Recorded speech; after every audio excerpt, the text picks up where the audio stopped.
I don't know if people have looked at the contracts being awarded to the billionaire class, really without any competitive action, which means smaller companies are getting crushed unless they swear loyalty to the companies that are primes, or Palantir being awarded the entire DoD contract for AI and data integration. There was no competitive bids. We're living literally in a Chinese-based, state-controlled economy that has just a little smattering, some fascism in there, some xenophobia, and some tech bro utopia bullshit that all of us have to deal with. And I'm getting angry. And it's hard not to be infuriated when we're having to live by some semblance of a rule of law and nobody else does. So I think it is getting better for anybody who swears loyalty to Trump. I think they're living their best lives.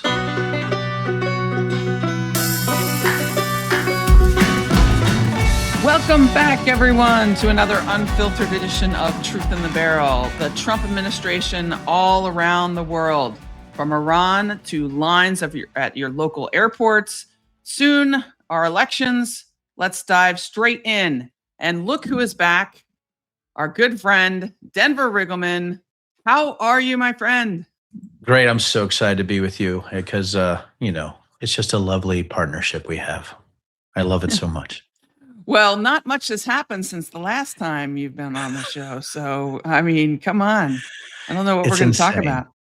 It's insane, and my business stuff, I've been all around the world lately. It's been sort of nuts, as you know, and getting back on the show with you after everything that's happened in the last month, I thought might be one of the most exciting Truth in the Barrel Unfiltered ever. So I'm sort of excited. we have a lot to go over. You've been traveling. Have you been to the airport recently? I mean, have you gotten stuck in one of these TSA lines? I didn't get stuck in TSA lines. The thing is, I have been through the airport since this happened. But what I'm doing, Amy, it's pretty fortunate because we have a regional airport here at Charlottesville, where literally I can walk in. It's 15 minutes. There's, it's the flights are only 3 or 4, but I can get to DC, or I can get to Chicago, or I can get to Charlotte, or I can get to, right.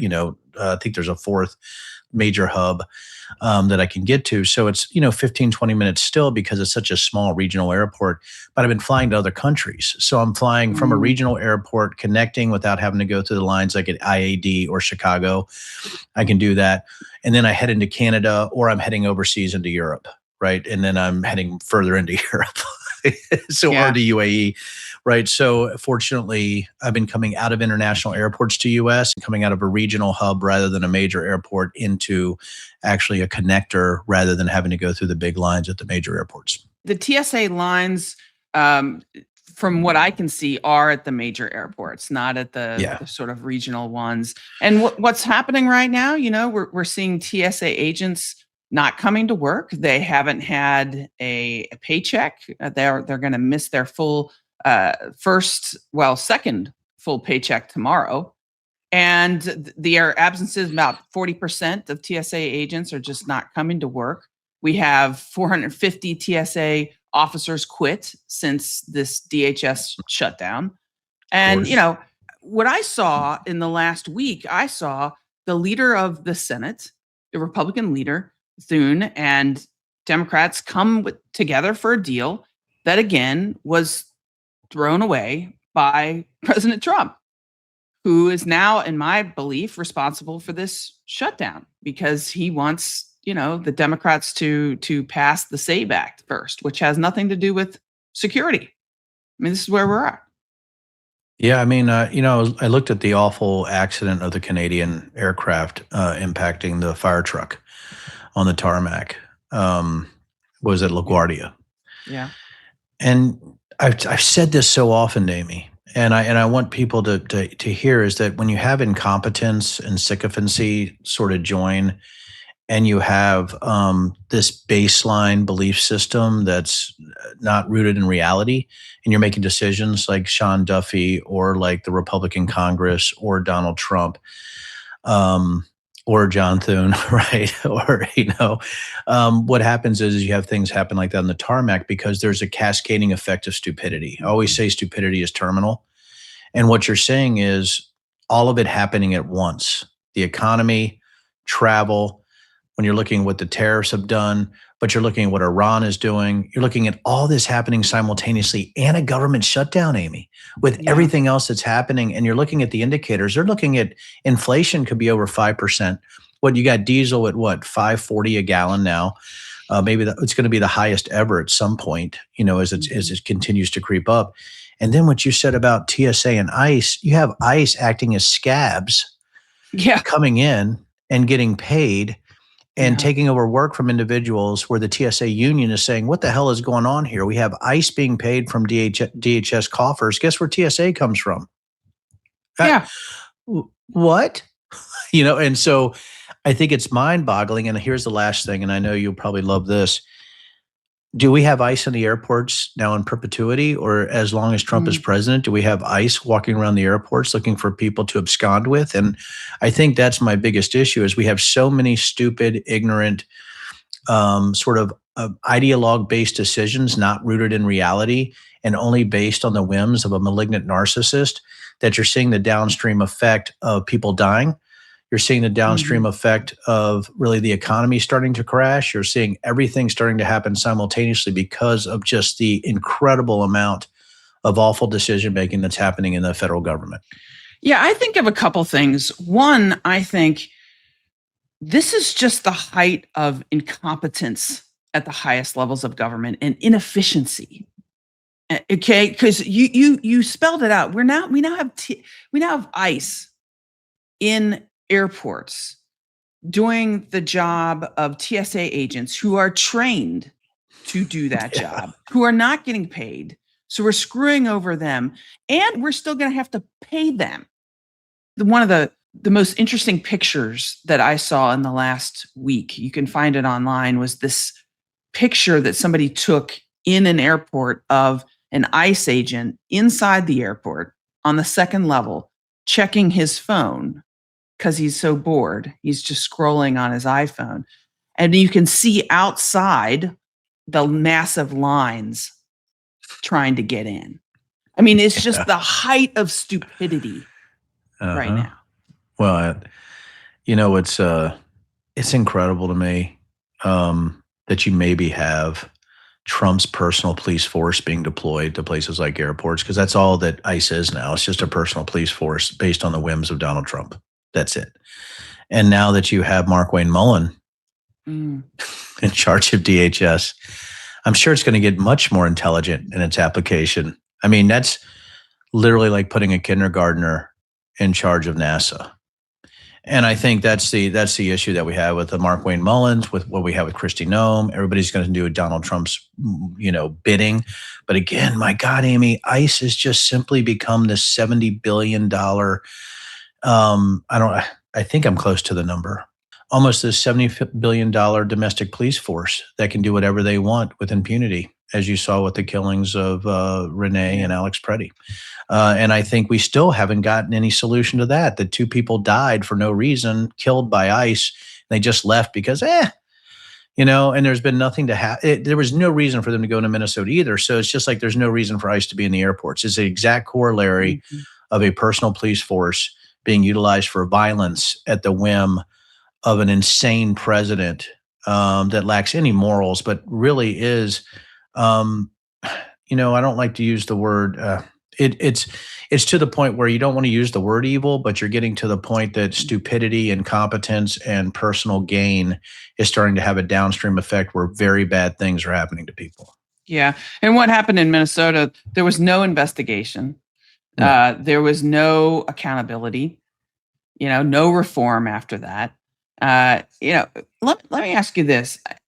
Last night, I was thinking about the fact that in 14 months, I'm having a hard time finding anything that the Trump administration has done to make, any facet of life better for people in this country. I mean, is there anything that you can point to where they cut food stamps, they crushed health insurance, the price of groceries is up, the price of gas is now up. Everything, it seems, is getting worse. Maybe it's getting better for billionaires. I don't know. No, I was beat me to it. I mean, it's been great for Andrew and Palantir, Unusual Machines. It's been great, for any of the big companies like SpaceX. Right? Was it what is Bezos's Blue Origins or whatever? Right. His space program. I don't know if people have looked at the contracts being awarded to the billionaire class, really without any competitive action, which means smaller companies are getting crushed unless they swear loyalty to the companies that are primes, or Palantir being awarded the entire DoD contract for AI and data integration. There was no competitive bids. We're living literally in a Chinese-based, state-controlled economy that has just a little smattering, some fascism in there, some xenophobia, and some tech bro utopia bullshit that all of us have to deal with. And I'm getting angry. And it's hard not to be infuriated when we're having to live by some semblance of a rule of law and nobody else does. So I think it is getting better for anybody who swears loyalty to Trump. I think they're living their best lives. It's just wonderful for them because short-term gain, they're making so much money right now. I don't see how we don't already just go ahead and put it on the board that the MAGA business class has won. There's no way to reverse it. They own the military-industrial complex now. There's a closed loop of money where investors are investing into companies that are actually getting the contracts, and then those companies are investing into other companies that they're already on the board on that are getting the contracts. So what you're looking at is really the most corrupt, self-licking ice cream cone in the history of the world, and I think we're staring it in the face right now. Drain the swamp, man. That's what he kept saying, and he's made it worse, like way worse. He's built an Amazon ecosystem of corruption. It's well beyond a swamp, right? It's monkeys raking in money.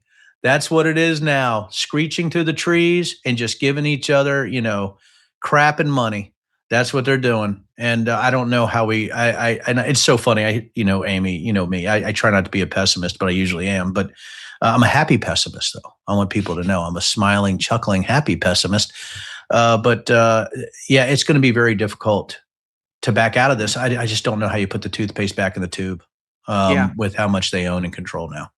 Well, speaking of that metaphor, putting the toothpaste back in the tube, we are now, and I'm laughing, but I'm not laughing. We are now in day 27 of this excursion or incursion, or some people actually call it a war. The United States Marine Corps calls it a war, where we are fighting Iran.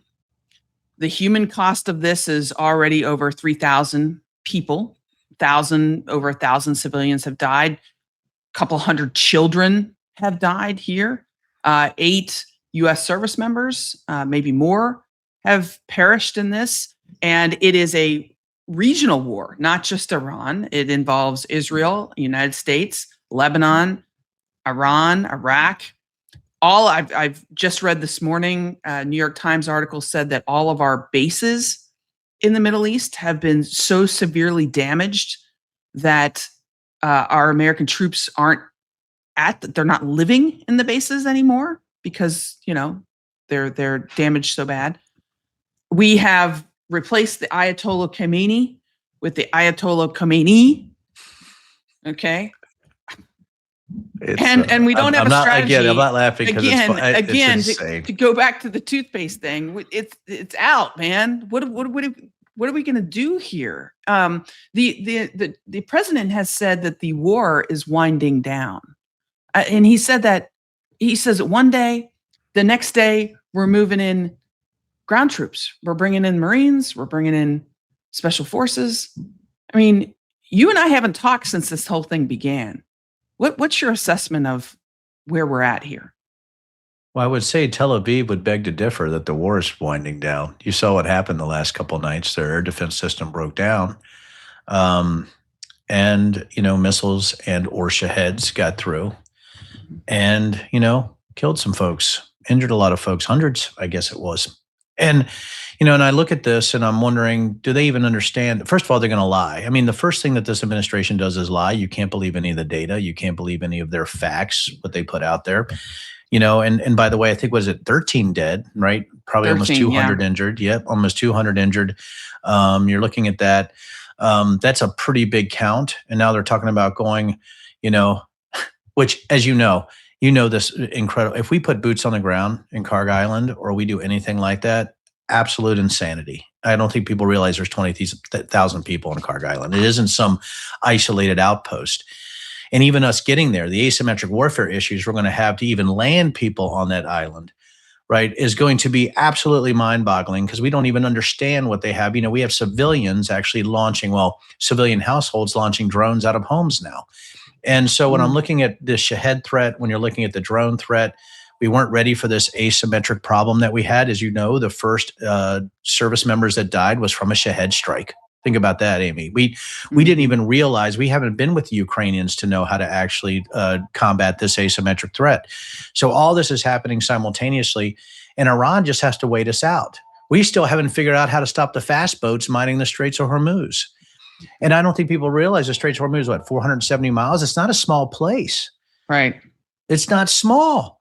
And I'm just, my mind's exploding that we went into Iran and yes, okay. I'll say this. We're supposed to go after bad people, evil people who have state-sponsored terrorism. Fantastic. But you don't want to go after a bad enemy under false pretenses or for bad reasons or for ideological reasons without a specific way to actually egress or extract yourself from those wartime activities. None of that happened. None of the effective mission planning or strategic look or geopolitical look happened. Therefore, you have chaos in a war zone with no exit strategy and us still not able to fight asymmetric threats on any type of efficient timeline or with any type of efficient processes. Bizarre. It is the worst decision. Listen, Iran's awful. I hate them. I hate the Iranian government, the IRGC. I hate them. The Shia militia groups that they fund in Iraq, I hate them. I was so happy to see Soleimani died. I tracked that guy in 2006, 2007 when I was in the counter IED cell. Yeah, great.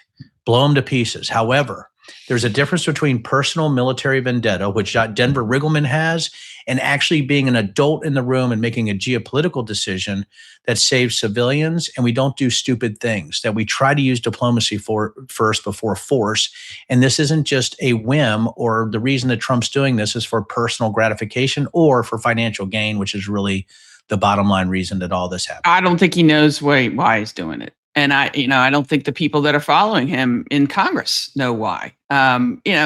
What strikes me is we're doing this diplomacy by tweet, this foreign policy by tweet. It is all over the map. We have the president who threatened to destroy Iran's energy infrastructure, which would, obviously make Iran destroy the energy infrastructure of all the Gulf states, which would throw the world into more chaos. And then the next day he says that, we've had good and productive talks with Iran. And Iran says, we haven't talked at all. The president puts out a 15-point plan and Iran just basically laughs at it. The president comes back, our president comes back and says, hey, guess what, everyone? They gave us something really good in these talks, really good. And the press asks the president, what is it? What is it? And he's like, I can't tell you, but it has to do with oil and gas. And I just don't think the president knows what the hell he's talking about. Maybe he meant that Iran is letting their own ships go through the strait to, maybe that's what he meant. We're now allowing Iran to go through the strait and sell their oil. We're funding the war against ourselves now. We've lifted sanctions on Russia. I mean, this is just the dumbest thing ever. The best thing, I don't know if you want somebody suffering from sundowning to be making decisions at the executive branch. I mean, that's the first thing. The second thing, I don't even know if I have an apt analogy. It's like you don't want Bozo the Clown doing your stage makeup. You don't want Donald Trump planning a war. But Denver, you see these guys saying, "Don't worry, Trump knows what he's doing. He's the ultimate strategist, and you're just like, what planet are you on, man? Well, they have to say that because they're sycophants, right? They're the worst type of human beings. They sort of this rudderless, amoral, make money any way I can. Trump is their guidepost to wealth because of mining the ignorant and self-dealing within the government. And, when you look at all of the investments that the Trump family has, even after the election, into DoD contracts, I've never seen anything. It's hard for me to explain to the American people how much theft and corruption is happening behind the door every day. And they're taking from taxpayers. If you think about DoD companies, how do they make their money, Amy? You know that, through government contracts.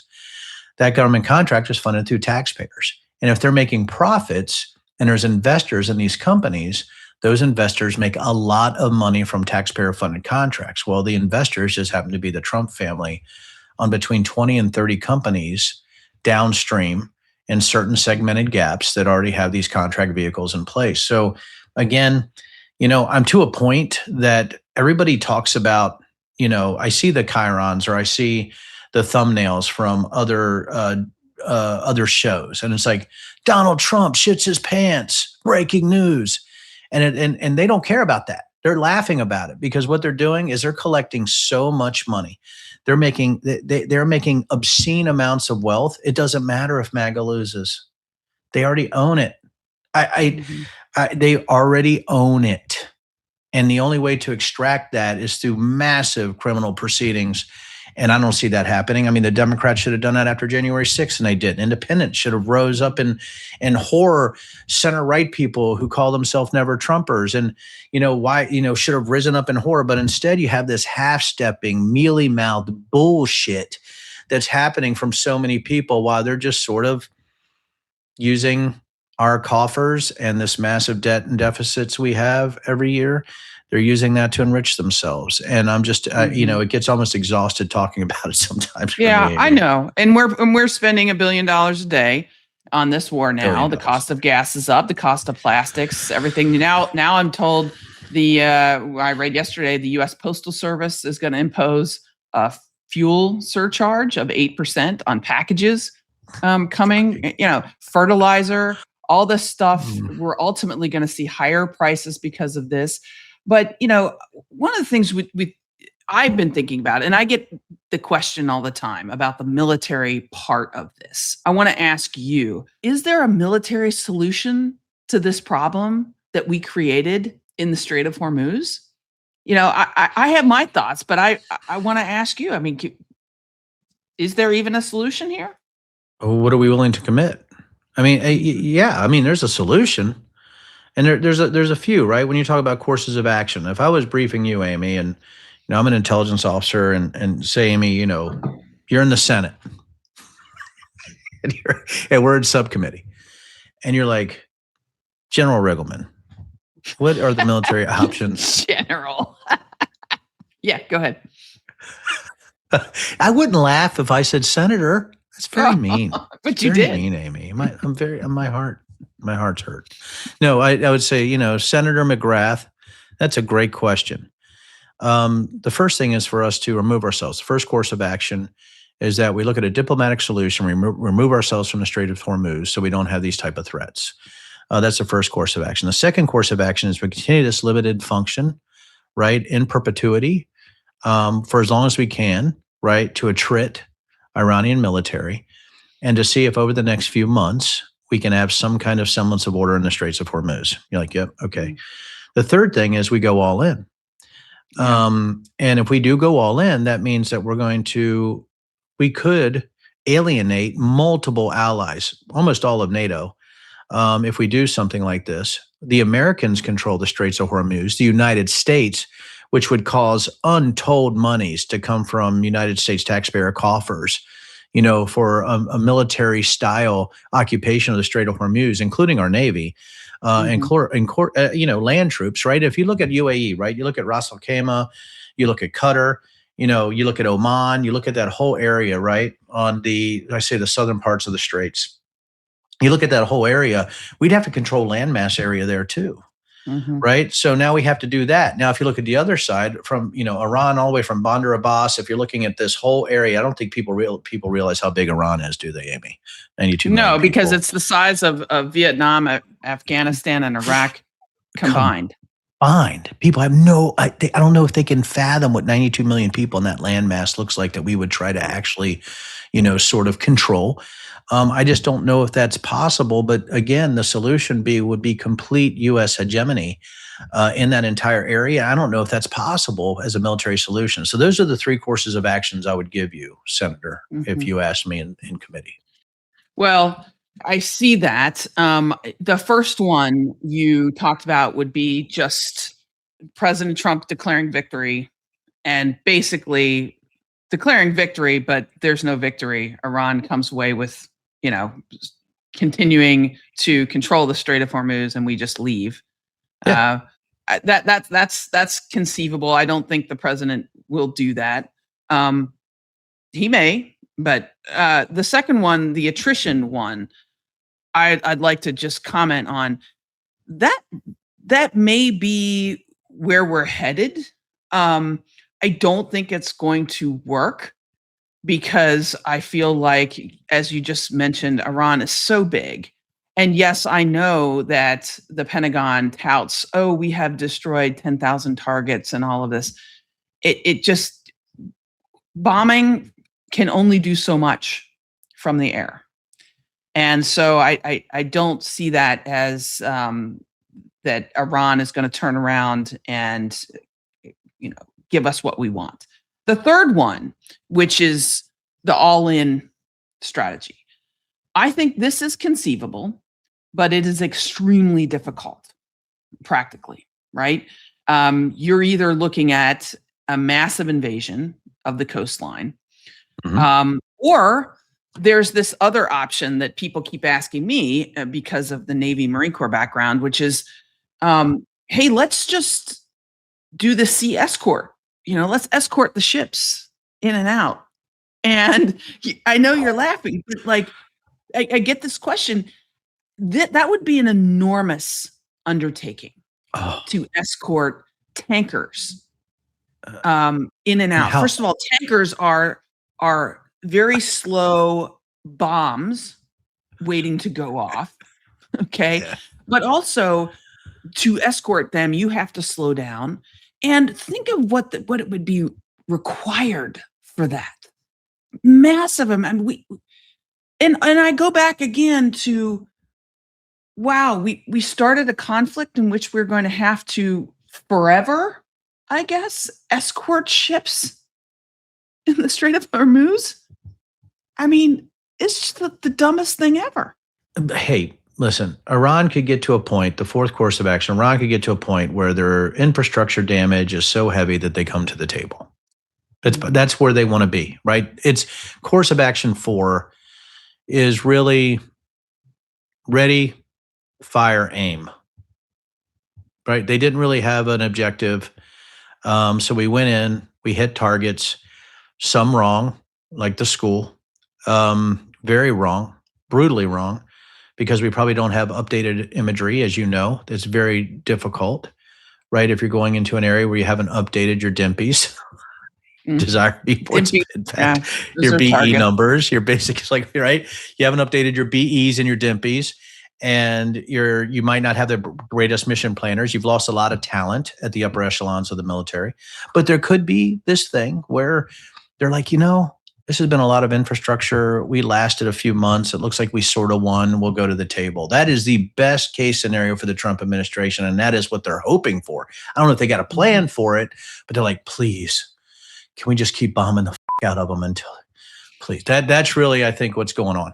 I really do, but I would hope that they have, and I don't think hope is not a viable course of action, but I do hope that they have some advisors that aren't Trump hungry, that are sitting there going, hey, we're going to probably have to have a strategic plan here in the next 24 hours on really what exit looks like or what we are doing.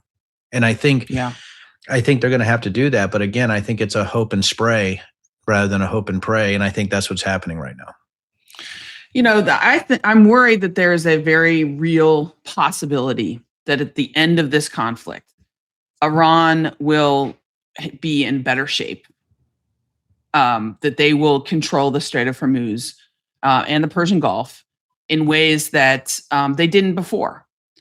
And I think that would be an enormous loss for our country and the world. And, when people talk about, and Pete Hegseth and all of these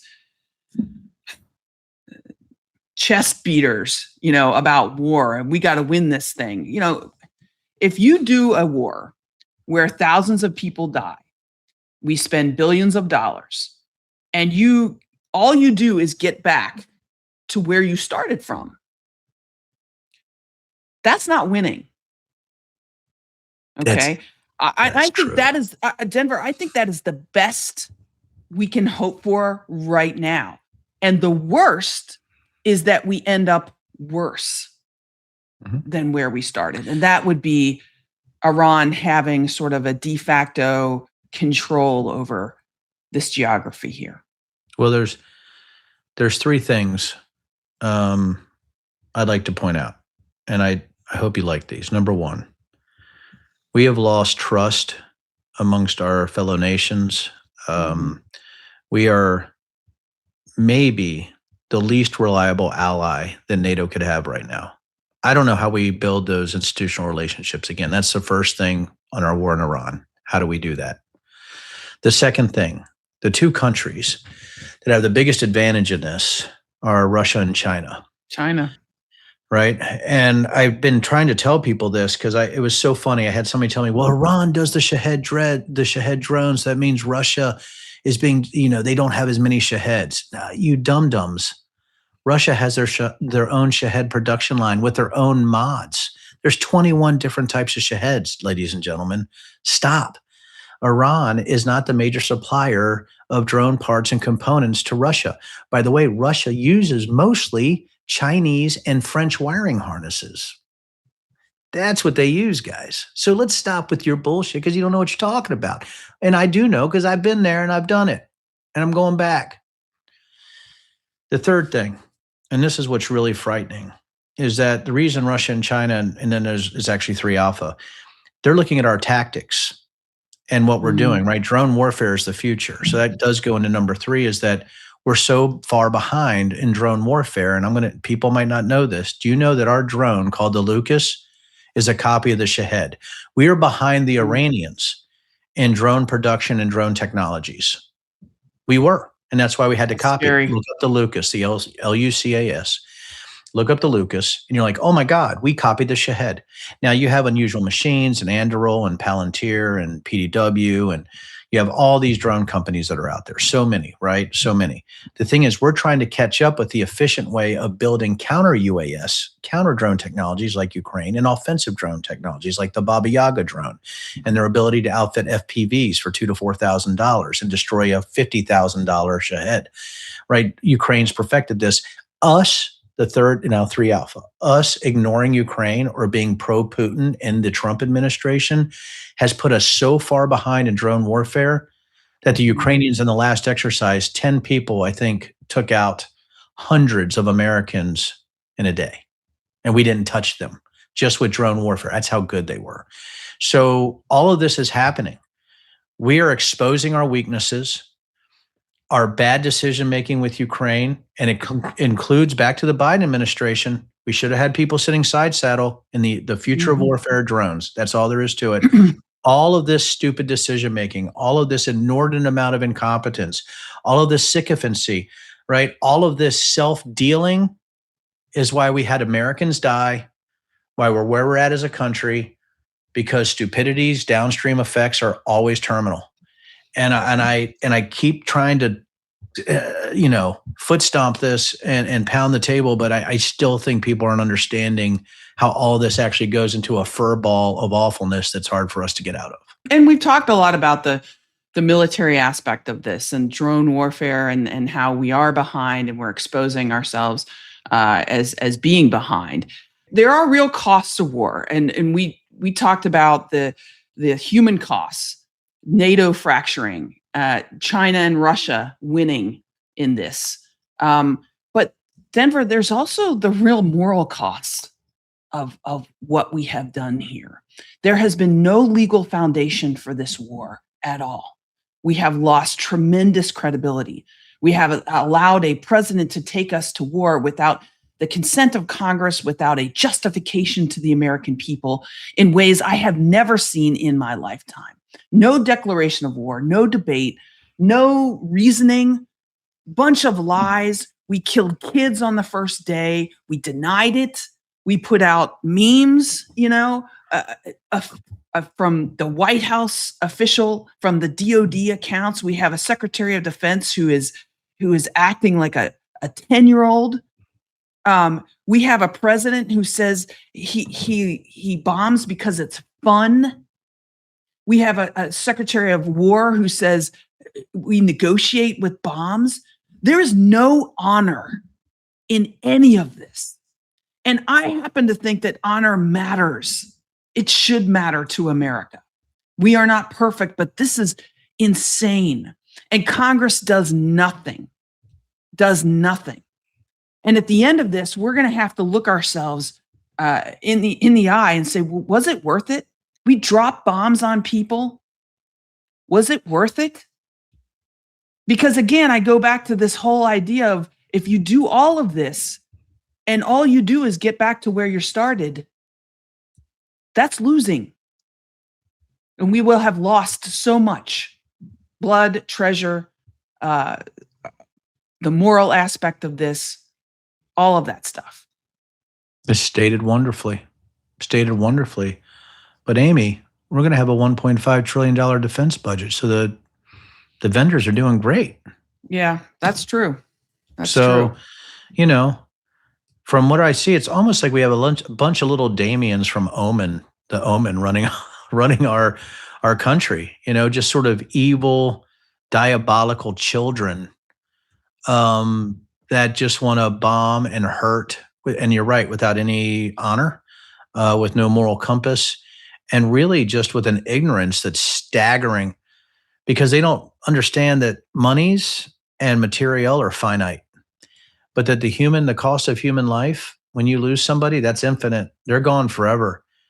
And I can't imagine, who knows, Amy? I mean, if this was happening under any other president, there'd be frickin' people marching in the streets on a level we've never seen before. But instead we have this almost like this huddled coyness. He loses everything he does except these elections from lying.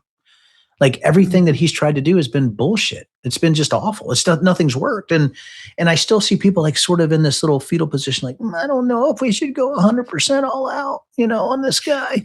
And I'm like, oh my God, I am 100% all out against somebody who is this evil and immoral and awful with the people around him, who he surrounded himself with.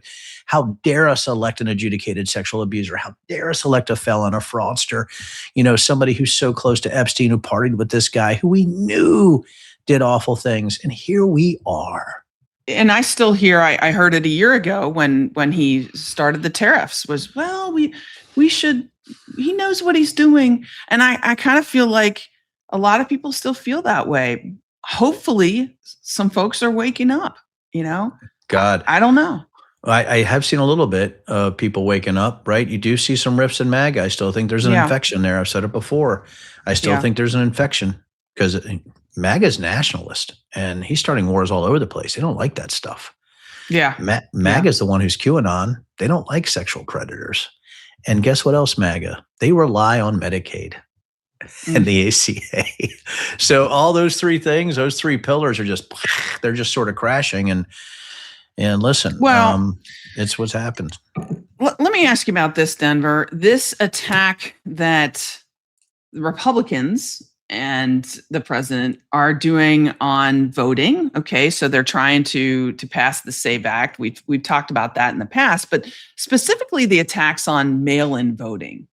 The Supreme Court now is going to, or they're poised to strike down this late arriving mail-in ballots just months before the midterms. And the president, wants this. He has said, even though he votes himself with a mail-in ballot, He says that you cheat that way, and I I often look at this and I'm like, how does this really help Republicans? I mean, I am against it because mail-in balloting, it's important for so many people, like my mom, for example, who literally cannot stand in line to on election day. She just can't do it. So seniors that may not be able to get, just people that travel for work, like my husband, who is a pilot. He may be gone on election day. He may not know that he's going to be gone. Maybe the flight schedule changes. And military families, what, they can't vote now. But, but I'm like, why do the Republicans think that this is going to help them? Oh, may I? Oh, I hate to do this, but there was this book called The Breach that actually outlined the conspiracy theories around mail-in ballots and why they think it's going to help them. And here's why. Because they can't win an election straight up. They don't think at this point. They didn't think that way in 2016 or 2020 either, which when they lost to Biden, they saw that they'd have to continue these conspiracy theories about the stolen election, which really was still sort of helpful in the 2024 election. So what they're looking at right now is like they can't win by addition. They can only win by subtraction now. That's what they're looking at with the polling. So they have to follow the same framework of stealing the election, which is demonize mail-in ballots, which is what Rudy Giuliani tried to do with Sidney Powell, as you know, if you remember the Four Seasons landscaping stuff, if you go back to there. But it's also, how do we actually limit voting through executive orders? So you have a couple things happening.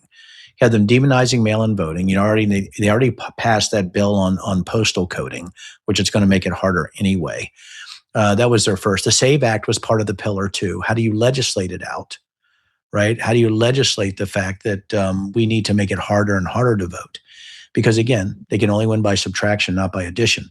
The third thing you're seeing is this new executive order push, just like with 2020 and the January 6th election, or the 2020 election and January 6th. What you're seeing is they're building another executive order on top of something called EO 13848, which is the Foreign Interference Executive Order. I think it's 14248 or something like that, written by an old school chum of Donald Trump. And I don't know if that number is exact, but I bet I'm close. And he's writing it to even give broader powers to the United States government to nationalize elections.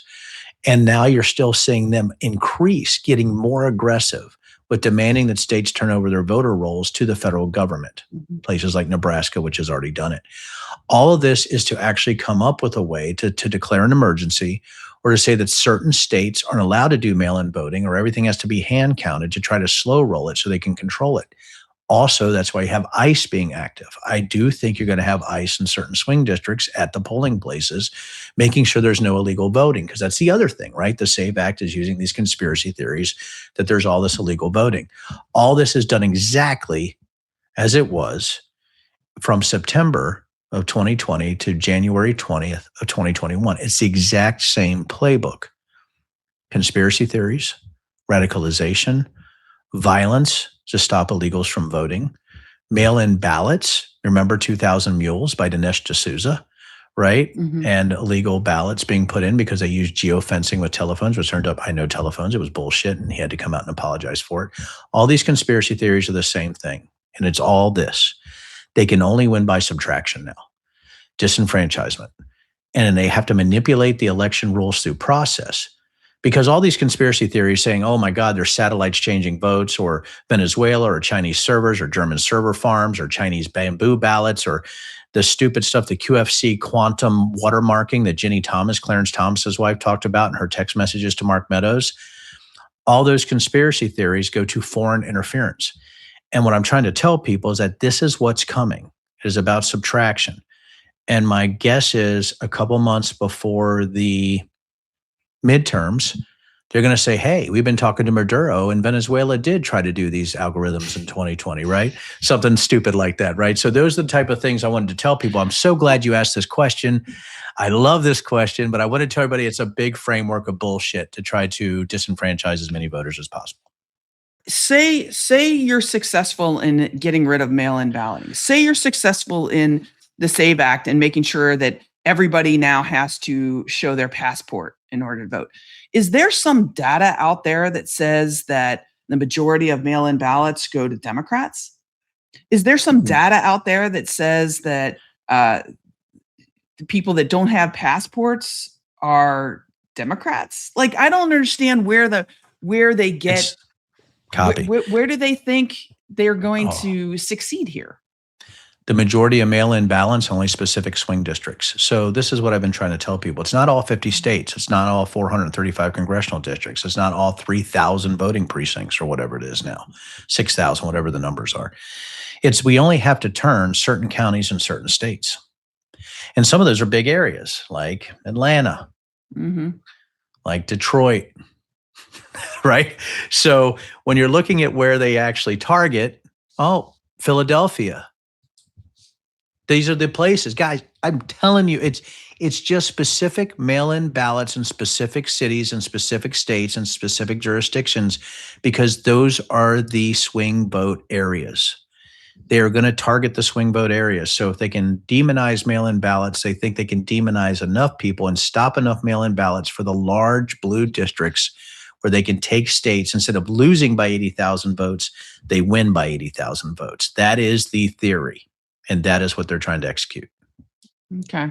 All right. Well, that makes a little more sense, because I've never figured out, like, hey, I would think a lot of people that don't have passports, maybe don't vote Democratic.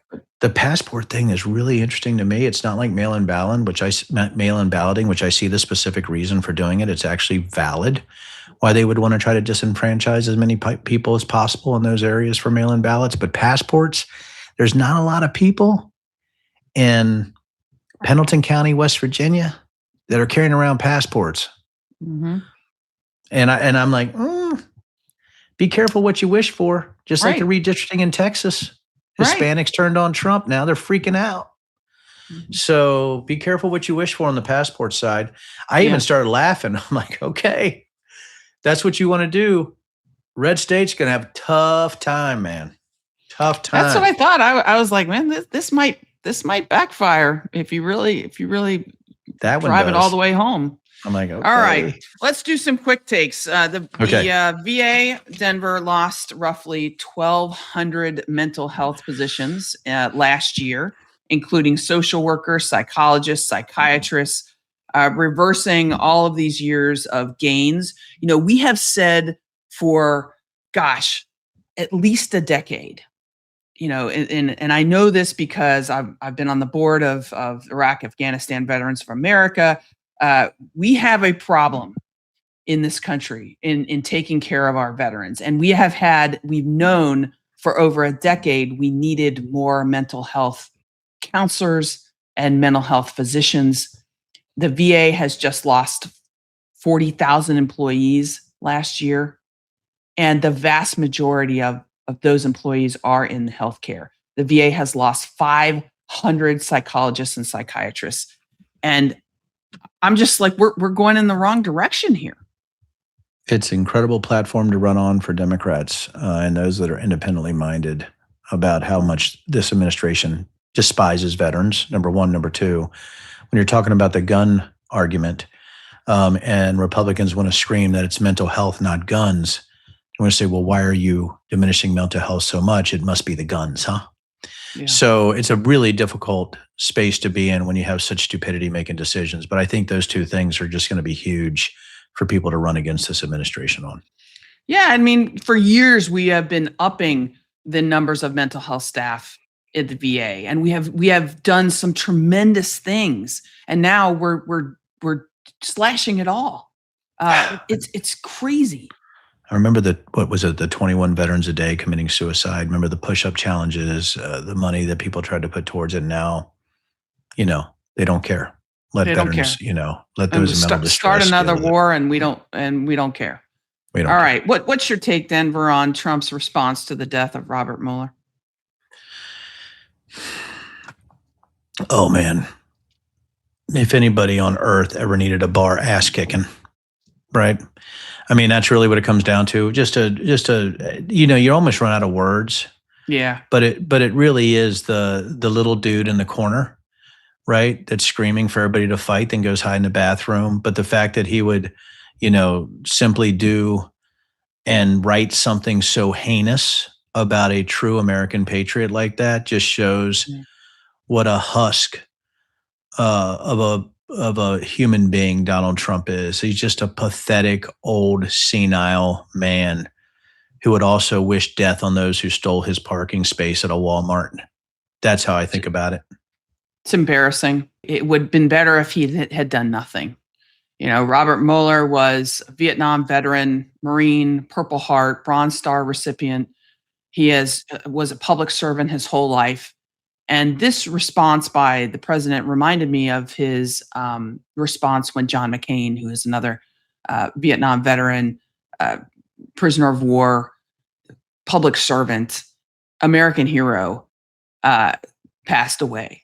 And I guess we've been desensitized to this president, because he says stuff like this all the time. But when it's just like the best this country has to offer, Robert Mueller was one of the best this country has ever had. And to do what, from the highest office in the land, it's embarrassing. It's like Trump is allergic to anybody with a real soul. And I think he notices good people and he has to lash out because he's just a hardened, blackened husk, just an awful human being who recognizes the best, and he has to try to demean them in death. And it will all come back, but he won't know. He'll be dead. He doesn't care. He's a narcissist. He's malignant. He's a sociopath. My guess is he doesn't care because he's winning. As far as he's concerned, as long as his family financially wins long term, doesn't matter. As long as he wins long term, doesn't matter. He doesn't think he's ever going to die. That's the issue. Everybody dies. Yeah. Everybody dies, right? And that's the thing with him. It's almost as if he doesn't think that he's not 80. I just don't get it. And just with no grace whatsoever. I just don't understand it. No grace, that's for sure. Well, listen, it's been a great show. I have one shout out, and I want to throw it back to you for whatever shout outs you might have. But just this past week, we've now learned. So what happened was in 2022, NASA deliberately crashed a spacecraft into a small asteroid. To kind of, the goal here was, let's figure out if we can smash this thing up so that if a killer rock, think, Armageddon in the movies, if a killer rock was ever coming at Earth, would we be able to deflect it? Would we be able to make it move? And in 2022, we did this. We had this thing called the DART. It's called the Double Asteroid Redirection Test, and we crashed it into a meteor. And we moved that meteor's orbit. But what we found out this past week was that not only did we move that meteor, we also moved the larger asteroid that it was going around. We were able to change the trajectory of both of those around the sun, which seems pretty cool. I don't know. I just, that's cool. My shout out. You know what I would have hated, though, if they hit it and it actually moved it into orbit for a collision on Earth? Oh, shit, it worked the wrong way. Well, that sucked. That is a very 2026 thing to have done. So hey, it wasn't going to hit us, but after our experiment, it is. Sorry, guys. There's an extinction level event based on the DART. I would say for me, it's Sean Penner. My good friend just posted a video. He was a Brit who fought for the Ukrainians when the Russians came into Mariupol on, I think it was February 24th, 2022. And he fought there, and he actually put out a video of his first day in combat. He was eventually captured and kept for years, tortured. Went through awful things when the Russians captured him. So shout out to Sean Penner for still being my friend, being alive, being in Ukraine, and I'll see you in a little while, buddy. Awesome. Well, thanks, Denver. This has been a great show. Make sure everybody subscribe to TIB on YouTube, your favorite podcast platforms. Follow us on Instagram, and thanks so much for spending your day with us. Absolutely. And Amy, I just love being here.